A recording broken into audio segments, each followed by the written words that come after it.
My husband said, I'm taking a 2-week trip to find myself, with Haley, my first love from high school.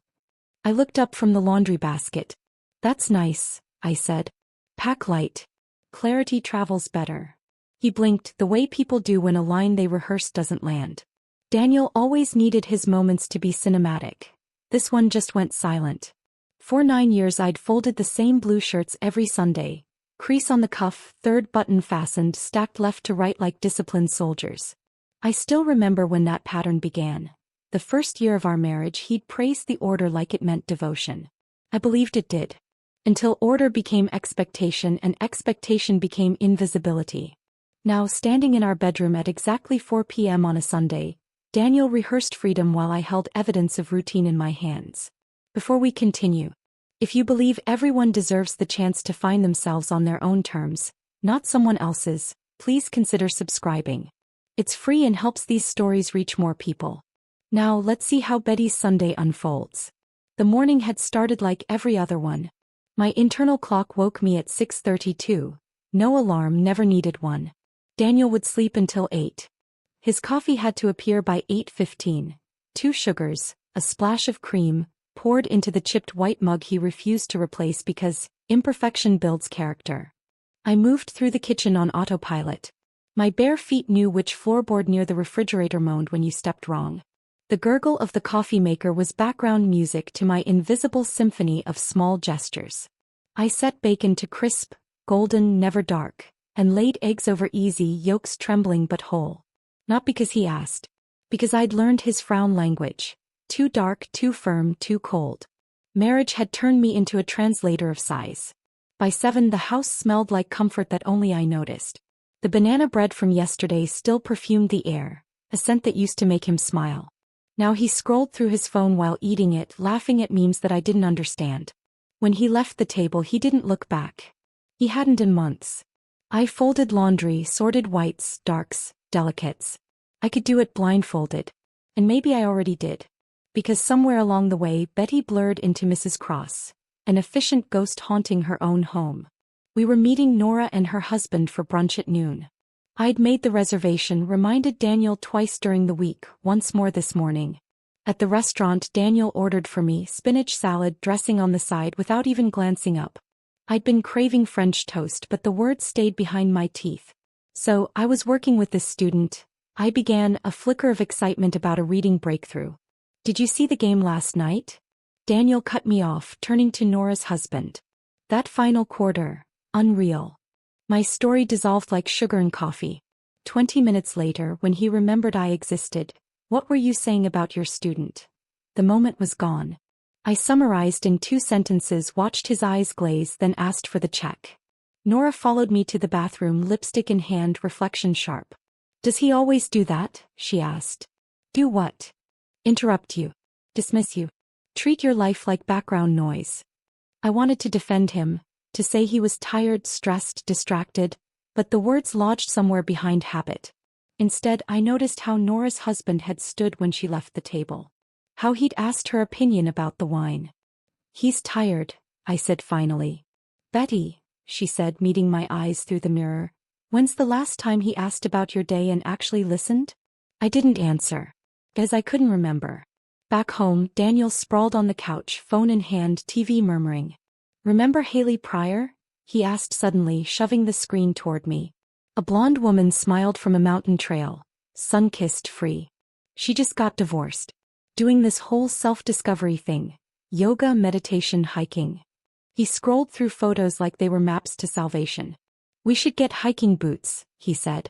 Start being more active. He meant we the way kings mean we. I nodded and said nothing, my silence already fluent. Over the next days small changes appeared. Teeth whitening strips in the bathroom. The cologne he hadn't worn since our dating years. Gym membership emails. The mirror-checking, stomach-sucking, hair-fixing rituals of a man auditioning for youth. By Wednesday he was fully in rehearsal, talking about the Colorado retreat, transformative energy, digital detoxing. Friday the credit card bill confirmed the fantasy. $2,900 to Mountain Haven Wellness. More than our mortgage. It's an investment, he said. In myself. In us. This apparently didn't include me. Saturday night he laid out outfits across the bed like armor. Moisture-wicking shirts, $300 hiking boots, meditation hoodie. What do you think? He asked, turning toward me. The blue one, I said. It'll photograph well. He smiled, relieved, like I'd given permission for betrayal. That night while he packed, I opened my laptop. A folder waited on my desktop, created months ago when his work trips started multiplying. I had named it simply, Exit. Inside were scans of receipts, my teaching pay stubs, furniture invoices, the deed transfer from my grandmother's inheritance, the lease agreement for the apartment on Willow Street. The landlord had called earlier that day. Keys are ready whenever you are. At 4:55 a.m. Daniel kissed my forehead. His lips smelled like peppermint and guilt. I'll come back renewed, he said. I'm sure you will, I replied. Don't forget sunscreen. He laughed, thinking we were fine. The Uber headlights cut through dawn. I watched from the window as he waved to no one in particular, suitcase wheels carving lines into the driveway. When the car turned the corner, the silence left behind wasn't empty. Pulsed. Alive, expectant. I brewed a cup of the good coffee, the Ethiopian blend I saved for guests, and sat at the table he'd cluttered with travel brochures. Sunlight spilled across his untouched breakfast plate. I took one sip, exhaled, and opened the exit folder. Inside, everything was already waiting. 9 years of folding his life. One afternoon to unfold mine. That thought followed me around the bedroom like a melody I couldn't stop humming. The light poured through the curtains, catching on the dust motes that danced above the half-packed suitcase. Everything in that room had been arranged for Daniel's comfort. The shirts organized by shade, the treadmill that had become a coat rack, the nightstand stacked with books he never finished but liked people to see. I started with the papers. Bills, bank slips, pay stubs, receipts, the quiet evidence of a life I'd paid for. My grandmother's inheritance, the lease agreement I'd signed months ago, the utilities I'd already switched into my name. Each document slid into its folder with the precision of a woman who finally understood her own value. I wasn't just sorting paperwork. I was labeling my freedom. By noon I had one suitcase zipped and standing by the door. The rest could wait. I didn't need everything, only what still felt like me. That's when my phone buzzed. It was Nora. Coffee, her message said. You pick the mood, gossip or revolution. At Brewster's Cafe the air smelled of roasted beans and change. She slid a latte toward me and gave me that look. The one that says I know exactly what you're doing. You're too calm, she said. What's your plan? I stirred my coffee. Let's just say Daniel's about to experience life without an unpaid assistant. Her grin spread slow and dangerous. I'll bring the label maker. We laughed harder than the situation deserved, but laughter was a weapon too. It broke the last bit of fear still hiding under my ribs. Back home the silence felt electric. I walked through the house, naming things as if saying their true owners out loud would summon justice. Coffee maker. Mine. Fable. Mine. The television. Mine. Every piece he bragged about was something I'd quietly bought. Every corner whispered the same truth. I had built this place and he had merely occupied it. At 5 I opened my laptop and began to map the days ahead in my head. Tomorrow I'd call the landlord. The day after I'd rent the truck. I'd move before the weekend. By Friday I'd see the lawyer. And somewhere between all that I'd meet Nora for coffee, because some rituals deserved to stay. The plan wasn't on paper this time. It lived in me, steady and alive. Lena arrived early the next morning, a box of donuts in one hand and triumph in the other. Tell me we're doing this, she said. We're doing this. Good. I made a playlist. She hit play on her phone. Freedom Sounds Better boomed through the speakers. Aretha spelling RET as if she'd been waiting for this day too. By 8 the house was alive. Boxes thumped across the floor, tape hissed, sunlight flooded in through the open blinds. Every object I touched lost its weight and gained meaning. It was strange. Packing didn't feel like leaving. It felt like reclaiming. Around noon Nora arrived, label maker in hand. Operation Exit, she announced. Let's categorize. She pointed to 3 piles. Sentimental. Replaceable. And this one, pure evidence of male mediocrity. I laughed so hard I had to sit down. Watching her stick a label that read motivational prop for cowards onto one of Daniel's untouched business books was therapy. Mrs. Alvarez appeared at the door with a tray of sandwiches and her knowing smile. I saw your husband leave for the airport, she said. Mine did the same thing once. He came back and I wished he hadn't. She winked. If you need a truck, my grandson's waiting. I didn't even have to ask. She'd already sent him a text. By evening the house looked half empty but somehow fuller than it had ever been. Lena stood in the center of the living room, breathing in. Smells like oxygen, she said. Nora was still printing labels. Stuff he pretended to care about, kitchen gadgets he never used, apologies I don't owe. The sound of that tiny machine felt like applause. I sat at the kitchen table with a mug of coffee I'd brewed just for myself. The same table where Daniel had once said he needed space to grow. I smiled. I finally had space. Mine. The window was open, the night air cool. Somewhere outside, a radio played faint jazz. I closed my eyes and whispered a truth I'd earned. Turns out, I said, I chose myself first. I woke before the sun that Thursday not because of an alarm but because freedom has its own kind of clock. The house was still, the air heavier than it should have been. For a moment I just lay there, listening to the silence pressing against the walls like something alive. It didn't sound lonely anymore. It sounded ready. Lena texted at 6:01. On my way. Bring coffee. Also tell Nora not to label the cat. I didn't have a cat. She knew that. It was her way of saying we're making today ours. By the time the truck rumbled up the driveway, the first blush of sunlight was spilling over the trees. Nora climbed out of her car holding 3 cups of coffee and a look that could move mountains. She wore work gloves and eyeliner because apparently, you can liberate your life and still care about presentation. Let's make history, she said. We did. The day unfolded like choreography. Nora commanded logistics, barking orders like a benevolent general. Lena handled music. Fleetwood Mac, Beyoncé, Alanis, each song stitched perfectly to the rhythm of boxes sliding, doors creaking, laughter echoing. I moved through rooms that once held my life and felt nothing. Or maybe everything. It was the strangest calm, the kind that arrives when your heart finally agrees with your mind. By mid-morning the kitchen was stripped bare except for crumbs of memories.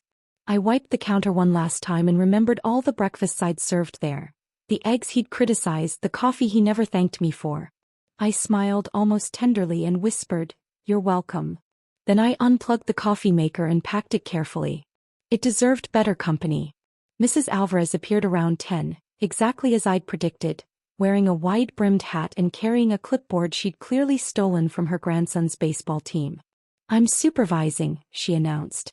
"Someone has to make sure you don't leave anything good behind." Her grandson, all muscles and shy smiles, loaded furniture into the truck like he was rescuing relics from a sinking ship. "You girls need a soundtrack?" Mrs. Alvarez asked. Lena grinned. "Already got one." "Good," she said. "Because freedom needs bass."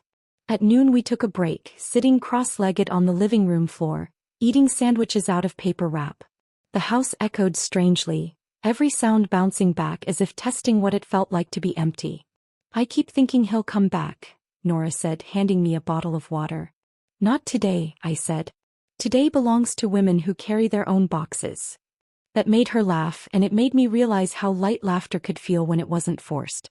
We finished packing the last room, the bedroom. My old life's museum. The bed where I'd practiced pretending everything was fine. I pulled off the sheets, folded them neatly and set them aside. Nora watched me quietly. "You okay?" she asked. "I think so," I said. "It's just strange seeing how little of me was ever in this space." She nodded. "Then fill the next one entirely with you." Before we left, I wrote Daniel a note. Nothing dramatic, nothing cruel. Just truth. I placed it in his sock drawer where he'd find it eventually, after the panic, after the denial. "Daniel," I wrote. "I took your advice and went to find myself. Turns out I was here all along. I didn't sign it with love. I signed it with my name. That was enough." We carried the last box out at 2:37 p.m. I remember the exact time because Lena yelled it like a victory announcement. The 3 of us stood on the porch, sweaty, dusty, euphoric. Mrs. Alvarez popped open a bottle of sparkling cider she'd kept for emergencies involving men. "To Betty," she said, raising the bottle. "For remembering who she is." "To Betty," they echoed. The bubbles hit my tongue and tasted like permission. As the U-Haul door slammed shut, a gust of wind swept through the yard, lifting a few stray papers from the recycling bin. Old bills, grocery lists, reminders of smaller lives. They fluttered down the street like white flags of surrender. The house stood behind me, silent, familiar, already fading. I locked the door one last time and slid the key under the mat. The sound it made, metal against stone, was the softest kind of closure. The drive to my new apartment felt like exhaling after years of holding my breath. Every mile stretched the space between who I'd been and who I was becoming.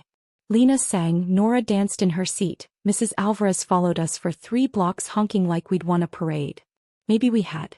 When we reached Willow Street, the afternoon sun lit the windows of my new place. The air smelled of paint and promise. I unlocked the door, stepped inside, and for the first time in years, didn't feel the urge to lower my voice. This, I said softly, is mine. Nora set the coffee machine on the counter. Now it really is home. Lena cued another song. The opening chords of Freedom Sounds Better filled the empty space and I let it play. We unpacked the first few boxes, laughing about nothing and everything until the light turned golden. Later when they left, I stood alone in my new living room. The city hummed below, the sky turning the color of honey. I didn't feel afraid. I didn't feel sad. I just felt present. Somewhere, a train horn sounded in the distance, carrying away the last echoes of a life I'd already outgrown. And in that quiet, I whispered again the words that had carried me through every box, every goodbye, every breath of this day.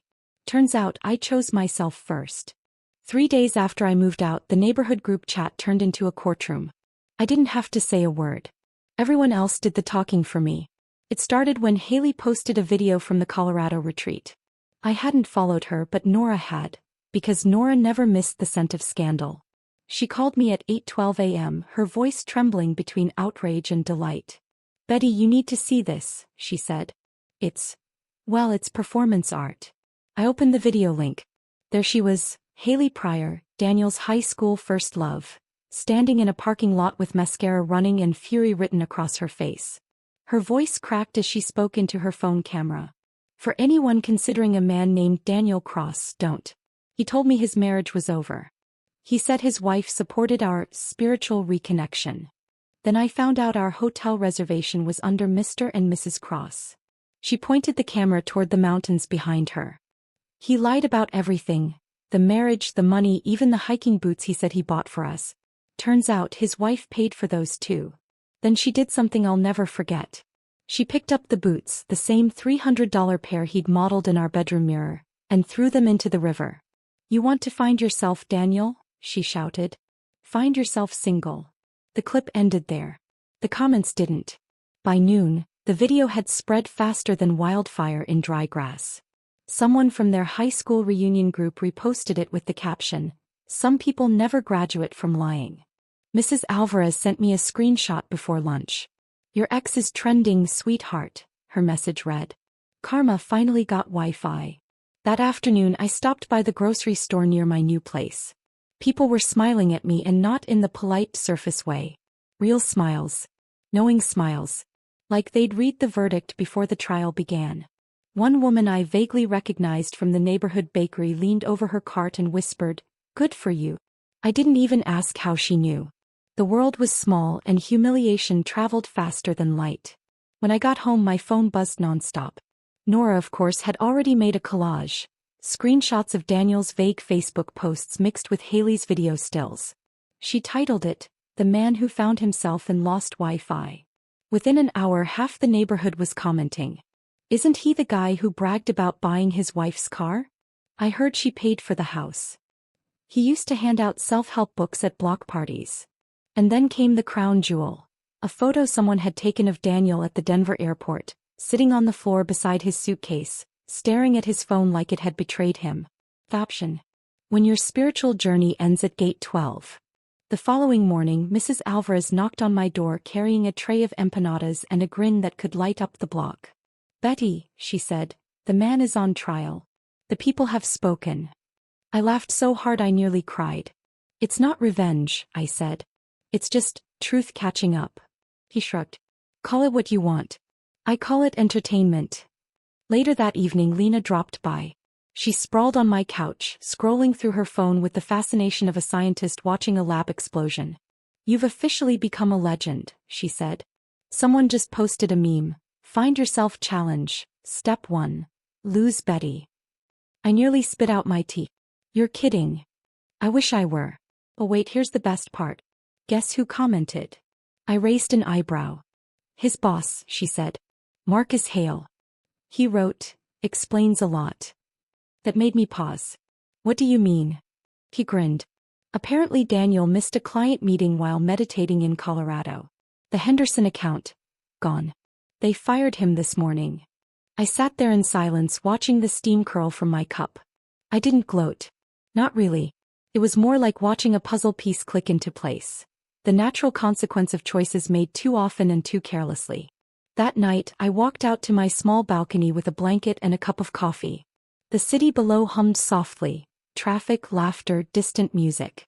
For years I'd associated peace with quiet houses and perfect routines. Now it lived somewhere else. In motion, in uncertainty, in the spaces between what used to be and what could be next. I checked my messages before bed. Dozens of them. Some from old coworkers, some from parents at the school, all saying the same thing in different ways. You did the right thing. Even Haley's friend had written. He lied to her too, the message said. You deserve better. She's mortified. Stay strong. I smiled. Not because she was sorry, but because the truth was out there now, walking freely without my help. The next morning I woke to 17 missed calls. All from the same number. Daniel's mother. I let them ring out. Then she texted, call me immediately. You've humiliated my son. I put the phone face down on the table and made breakfast. French toast, thick slices, powdered sugar, berries. The kind I'd always wanted to order but never did because he preferred the salad. I took the first bite and laughed quietly to myself. It tasted like justice with syrup. When I finally looked at my phone again, there was a new message from Nora. Guess who's back in town? By the time I reached the window, I could already hear it. The low growl of a familiar car pulling into a familiar driveway across the street. Daniel was home. Except the house wasn't ours anymore. And I wasn't waiting inside. He stood in the driveway holding his phone to his ear, pacing, gesturing wildly, like a man arguing with ghosts. Mrs. Alvarez's grandson filmed discreetly from his porch. For documentation, she said later. He finally sat on the front lawn, his head in his hands. I didn't need to hear the words to know what they were. Confusion, disbelief, self-pity. The same lines he'd rehearsed for years. But the best part wasn't the chaos. It was the stillness inside me. No anger. No heartbreak. Just relief. Like the moment you finally exhale after holding your breath underwater for too long. That night, Nora called again, voice alive with mischief. Betty, the Facebook comment section has declared you a national hero. I smiled. That's nice. Tell them I accept the honor quietly. She laughed. You're ridiculous. Maybe. But as I watched the moon rise above the skyline, I realized something simple and true. I hadn't destroyed Daniel's reputation. He'd handed it to the world himself, one careless lie at a time. I just stepped out of the way and let gravity do the rest. And honestly, gravity has exquisite timing. The first thing to collapse wasn't his pride. It was his Wi-Fi. He called our old provider the day after he got back, apparently furious that someone had canceled the account. That someone was me, of course. My name had always been on the bill. But he didn't remember that. Daniel was used to things just working. The lights, the laundry, the life around him. Now nothing worked. By the end of the week he had no job, no working internet, and a half-melted pint of mint chocolate chip ice cream sitting in a freezer I'd unplugged before I left. Mrs. Alvarez told me all this during her evening patrols. She said he'd been pacing outside on the phone, shouting words like unfair and betrayed into the void. He looks like a man arguing with the air, she said, stirring her tea. But the air's winning. The call from my lawyer came on Friday morning. Her name was Ava Turner. Sharp, steady, with the voice of someone who had seen too many men confuse confidence with ownership. Good news, she said. Your accounts are clean. The house deed transfer went through months ago under your name only. He can't touch it. I closed my eyes, letting that sentence sink in like sunlight on cold skin. All those years I'd signed things without reading the fine print. Now it was finally on my side. Ava continued, he's filed a request to freeze joint assets, but since all your funds come from your teaching income and inheritance, the judge will deny it. Do you want me to notify him formally? I thought about it for a second. No, I said. Let the silence do it first. She chuckled. Silence is often louder. Later that afternoon, I got an email from the school principal. They were offering me the department coordinator position, the one Daniel always said I wasn't strategic enough for. The promotion came with a raise in my own office. I sat in my new apartment reading the email 3 times, unable to stop smiling. Not the kind of smile that shows teeth, the kind that feels earned. For years, Daniel had taken credit for my patience, calling it support, calling it grace, as if restraint was a weakness. Now that same patience had outlasted him. Around sunset, I decided to walk past the old house. Just once. Closure by observation. From across the street, I saw him in the driveway, phone pressed to his ear. His voice carried, desperate, cracked. I didn't catch every word, but the tone was enough. He was begging his mother for money. I almost felt sorry for her. She'd raised a man who never learned to stand without leaning on someone. Mrs. Alvarez waved at me from her porch. You want to come in? She whispered. I shook my head. Just passing through. Daniel turned, maybe sensing movement, but I stepped behind a tree before his eyes found me. He looked older. Smaller. As if the air itself had stopped believing in him. When he went back inside, I finally exhaled. That was the last time I ever saw him at that house. The next few weeks passed quietly, the way healing does, without applause. I started decorating my apartment slowly. A thrifted armchair. A stack of books that didn't have to impress anyone. A record player I'd always wanted. Each night I'd play something soft, Nina Simone, maybe Ella, and cook dinner barefoot, letting the world shrink to the rhythm of the music and the scent of garlic. Sometimes Nora stopped by, bringing laughter and too much wine. Sometimes Lena called just to make sure I was still breathing joy instead of obligation. Once, during one of those evenings, Nora raised her glass and said, "You realize you never had to destroy him. He did that all on his own." I nodded. I just stopped saving him. She smiled. Freedom looks good on you. By the 3rd week, the messages from Daniel started coming. First emails. Then texts. They all sounded the same, disbelief dressed as apology. You moved out. Without saying a word. We can fix this. I'm not perfect, but neither are you. I lost my job. I lost everything. Can we just talk? I didn't reply to any of them. He called once. The sound of his name flashing on my phone made me pause. For a split second, the old reflex tugged at me, the instinct to comfort, to smooth over, to make things easier. But then I remembered how it felt to shrink so he could feel taller. I let the phone ring until it stopped. A week later, a letter arrived. Handwritten. The envelope looked desperate, ink smudged, corners creased. I didn't open it right away. I waited until evening, poured a glass of wine, and sat by the window before I finally tore it open. It wasn't an apology. Not really. It was a performance of regret. Words like misunderstanding and we both made mistakes. Lines about finding our way back to each other. At the end, he'd added one final plea. Please don't take this to court. We can settle it privately. I folded the letter neatly, slid it back into the envelope and placed it in the drawer with my teaching awards. Not as a keepsake, as evidence. That night, Ava called again. He's trying to stall mediation, she said. But the judge won't have it. Monday's confirmed.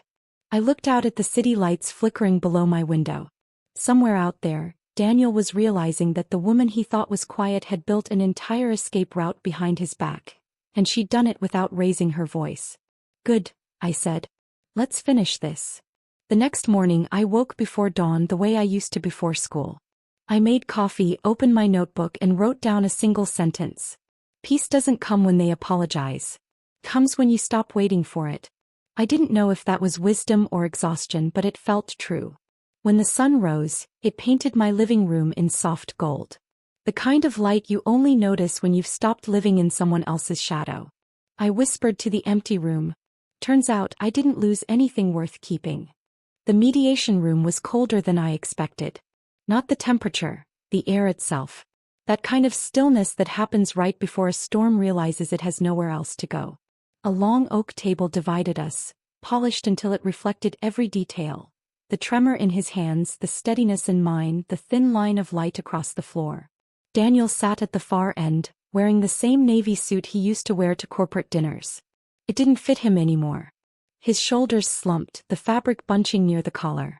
The color of defeat, disguised as professionalism. He didn't look at me right away. He was busy arranging papers that didn't matter. Printouts of old bank statements, pictures of us smiling at events I barely remembered, even a photo from our wedding.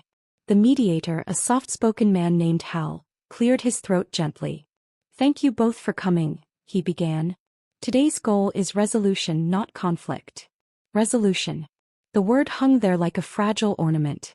I folded my hands in my lap, nodded politely. "Of course."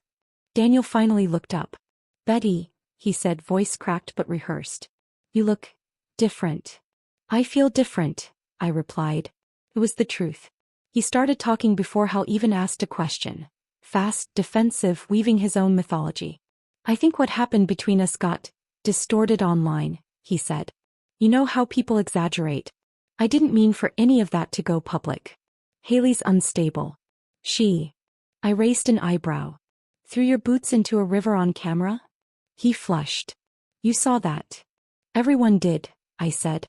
"Congratulations on going viral." Hal coughed softly, trying to reset the tone. "Let's stay on topic. Mr. Cross, you're here regarding the asset division and spousal claims." Daniel shuffled in his chair. "Right. Of course. Look, Betty, I just think we should handle this privately. No need to drag lawyers into something we can solve between us. I mean, we loved each other once, didn't we?" Once. The word had already expired. I turned to Ava, composed, immaculate in her charcoal suit. She didn't need to speak. Her presence was punctuation enough. "Daniel," I said quietly, "you dragged lawyers into this when you froze the joint account. When you tried to access my inheritance. When you sent letters implying I'd stolen from you." I slid a folder across the table. "And here's every receipt that proves otherwise." He hesitated, staring down at the neat stack of documents, printed, signed, organized by date. The exact structure I'd used to manage his life for years. "Where did you even?" "From the file cabinet you never opened," I said. "You should try it sometime." Ava took over smoothly, her tone surgical. "All income sources for Mrs. Cross are independent of the marital account. We also have written confirmation from her employer regarding separate payroll deposits. As for the mortgage," Daniel interrupted, "that house was my investment too." Ava didn't blink. "Your contribution consisted of one transfer, later refunded after your company issued the reimbursement check. We have the statement. Would you like to see it?" He opened his mouth, closed it again. His confidence leaked out like air from a punctured tire. Hal nodded slowly. "Seems documentation is clear on this point." Daniel looked to me then, searching for something. Sympathy, maybe? He found nothing. Just still water. "You could have talked to me," he whispered. "I did," I said. "For 9 years. You just never listened." Silence stretched. He fumbled with his tie, eyes darting to the mediator, then to the door like escape might be an option. Ava continued gently, "Mrs. Cross is willing to settle amicably. No alimony. No claims. Just the formal closure and division as documented." He blinked, confused. "You don't want anything?" I smiled faintly. "I already have everything I need." His confusion deepened, because control had always been his currency, and I'd stopped trading in it. When it was over, Hal thanked us both for our civility. Daniel stood slowly, gathering his papers like fragments of a life that no longer added up. At the door he turned to me. "I just don't understand how you became so cold." "I'm not cold," I said. "I'm finally at room temperature." He stared at me a second longer, then left. No final word, no dignity left to spend. Outside the conference center, the sunlight was blinding. Ava walked beside me, heels clicking on the pavement. "That went better than most," she said. "He'll sign by Monday." I nodded. He already signed in his head when he lost control of the narrative. She smiled. "You handled that beautifully." I looked up at the sky. "I just told the truth quietly. Turns out it echoes loud enough." That evening I came home to my apartment, kicked off my shoes and sank into the armchair by the window. The city was alive again. Cars moving, dogs barking, laughter spilling from open balconies. Life continuing as it always does. I poured a glass of wine, turned on the record player and let Nina Simone fill the room. For the first time her voice didn't sound like longing. Sounded like freedom. As the record spun, I thought about Daniel's face at that table. The disbelief, the tiny collapse behind his eyes when he realized I'd built a world without him in it. That look was worth more than any settlement. Because it wasn't revenge. It was revelation. He had always said I was too quiet. He was right. But quiet women build the strongest walls. And mine just held. I didn't notice when the noise stopped. One morning I just woke up and realized there were no more calls, no more letters, no more echoes from the past trying to find me. Silence had finally arrived. Not the kind that used to hurt, but the kind that hums like a heartbeat when you're alone and safe. The papers were signed. The accounts were closed. And Daniel Cross was officially a ghost with no claim left to haunt me. I thought I'd feel triumphant that day. Instead I just felt still. Like the air after rain, calm, clean, without need for applause. In the weeks that followed, life unfolded quietly. I started painting again. Not for anyone else, just for myself. The first canvas was all color and movement, no plan. I smeared blues and golds and soft streaks of white, trying to capture something invisible, the sound of freedom.